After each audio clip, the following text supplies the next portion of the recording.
Once upon a time in a small town, there was a young man named Daniel. Daniel was living a simple life until one day he saw a beautiful young girl named Kimmy. Kimmy was the most beautiful girl in their town. She was also famous in school. Daniel knew that he couldn't get Kimmy out of his heart, so he decided to take a risk and try to win her over.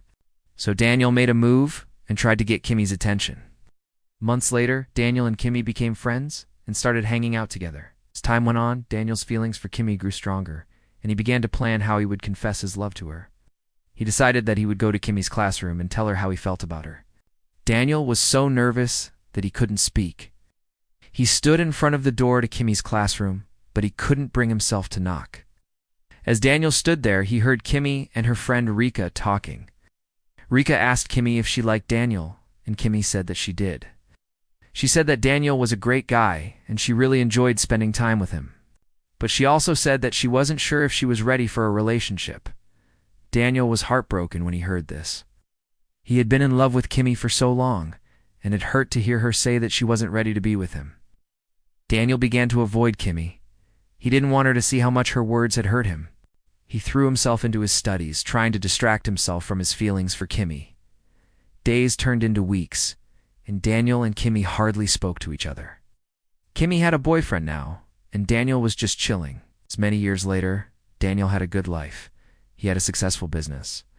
One day while he was working in his shop, he noticed a woman asking for a job. Daniel looked at her papers and saw that her name was Kimmy. She had 4 kids, and her husband was an alcoholic. So Daniel, without telling her, accepted her as his washer plate. Daniel wanted to test Kim to see if she was a good person or not, so he started leaving money on the table in the washroom. If she took the money, he would fire her. But if she didn't take the money, he would keep it in his mind that she was a good person. A few days later, Kim called the manager over because there was money in the table. Daniel saw that Kimmy had changed. So a few months later, Daniel and Kimmy became friends, but Kim didn't know that her boss was Daniel. One day while Kimmy was cleaning the office room, she saw a picture of Daniel on the wall. She saw that the name on the picture was Daniel. Kim was shocked to know that her longtime crush and her boss were the same person. Kimmy was mad at Daniel for hiding his identity. She confronted him and said, "Why are you hiding your identity?" Daniel answered, "I'm hiding my identity because I'm scared." Kimmy forgave him because she knew that he was a good person. After that, Kimmy and Daniel became friends again. Daniel found his own family, and Kimmy became a manager of the company. They lived happily ever after. The end.